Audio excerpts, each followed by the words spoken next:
the provision of first resort, or the provisions of first resort, are the SARs, the specific anti-avoidance rules. And so we can kind of identify them as such as we go forward into the rest of the meat of income tax. The book outlines for you general classes of SARs. And so just keep in mind, sort of park up there for when we talk about the GAR, that the SARs are something that the Crown is required to hold the taxpayer accountable for before it rolls out the GAR.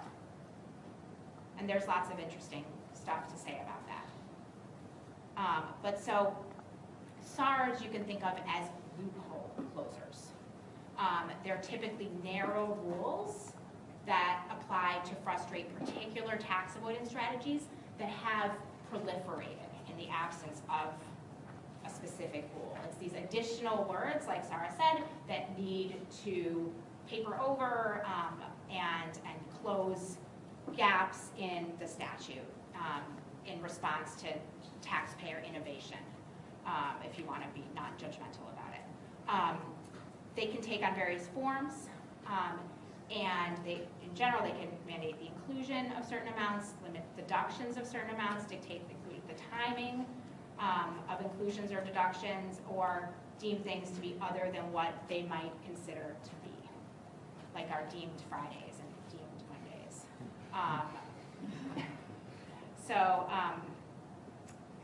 Some examples of SARs that mandate income inclusions. So things that the taxpayer might try to say, no, I really should not have to include the bicycle that my employer gave me in income. And if there was a colorable argument on that front, the government could say, okay, we're going to pass a SAR, goods, or goods given in consideration of stuff, which is essentially our current rule, are compensation, they're taxable, includable in income. So that's exactly what paragraph 6.1a does. It requires inclusion of the value of benefits received or enjoyed by the taxpayer in the year in respect of, in the course of, or by virtue of employment. And then there's a lot of specific rules under that that look at different categories of benefits and try to classify them accordingly. Some they allow some inclusion of, some not at all. So it's kind of engaging with the reasons that the taxpayers might seek to exclude certain benefits as being, that they should be deductible from their income from employment. And there's a similar set of rules under for income from business or property in Chapter 5 that says, we need to include all sorts of stuff that are given that may be transferred in connection with earning income from your business, like inducement payments is one of them we'll talk about. And so there's a specific section on inducement payments.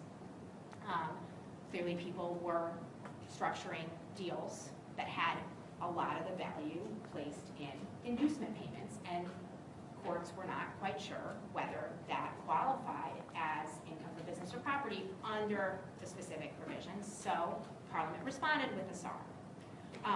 There are SARs that disallow or limit deductions. There's many examples. I list some here.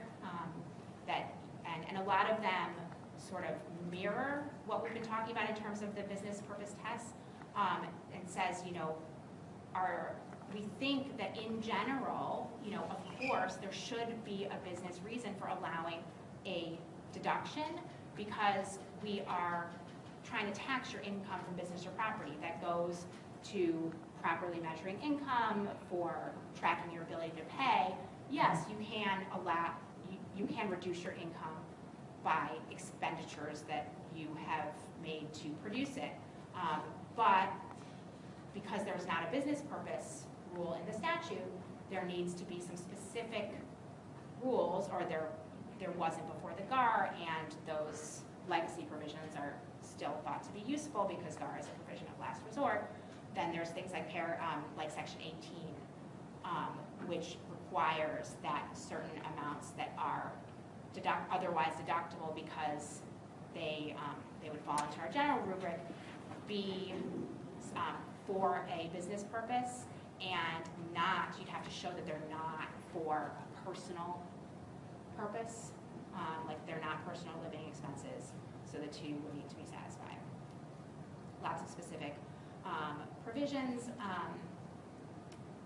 Section 67 is kind of outside that rubric, and we'll come back to it a couple times.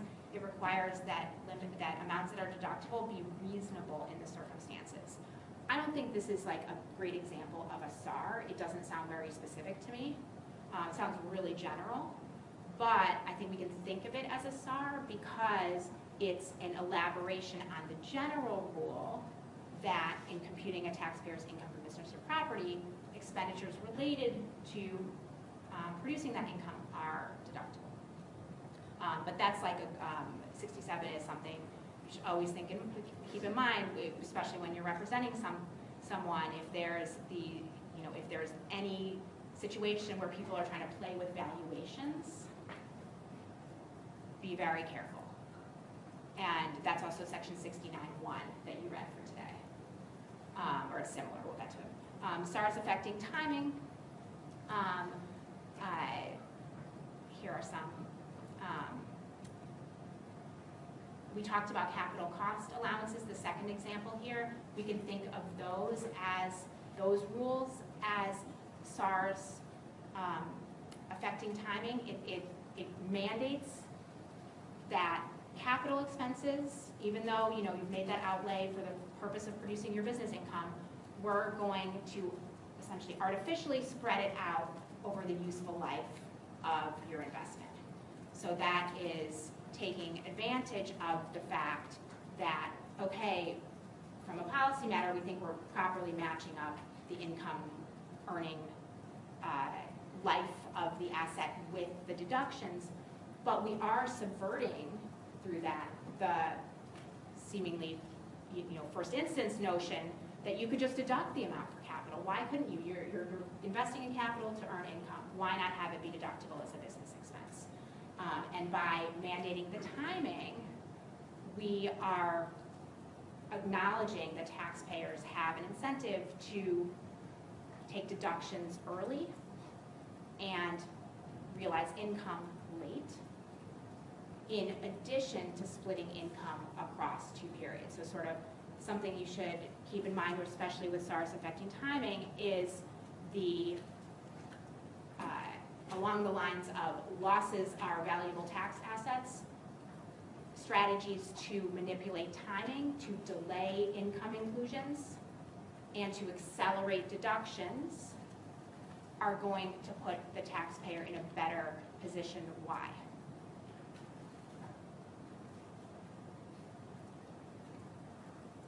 Why does timing matter? Yeah, why does timing matter? Because you can offset income by doing Well, that. let's say there's carry forward, carry back rules. It's the same amount of deduction, same amount of income over time. Yeah, sorry, what's your name? Alex. Alex, yeah, Alex. Like $1 today is worth more than $1 tomorrow. So present value, the net present value formula that some of you have probably recognized if you're in the JD MBA program or any kind of businessy thing. We can throw it out, but basically a dollar that you earn today is worth more than a dollar you earn later because the opportunity cost of that dollar is positive, is something. You could invest it, you could do something else with it, you could earn a return on it.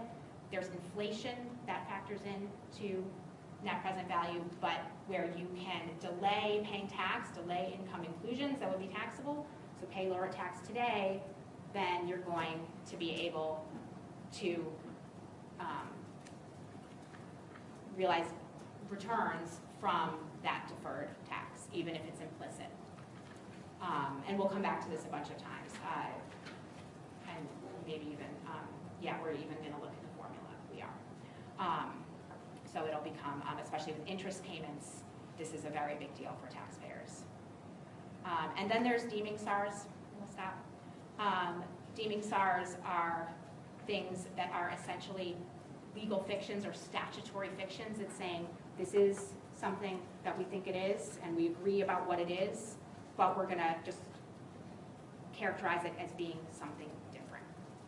It's not a question of looking through and deciding what is the actual legal substance or even what is the economic substance, just saying it is what it is, we all agree we're going to deem it to be something different. And the examples that are used in the book are income attribution rules.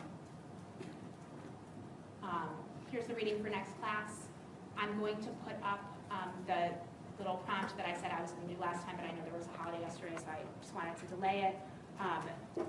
It's to let you practice with the idea of tax brackets, what they do with respect to families, and how that could affect different families' tax outcomes.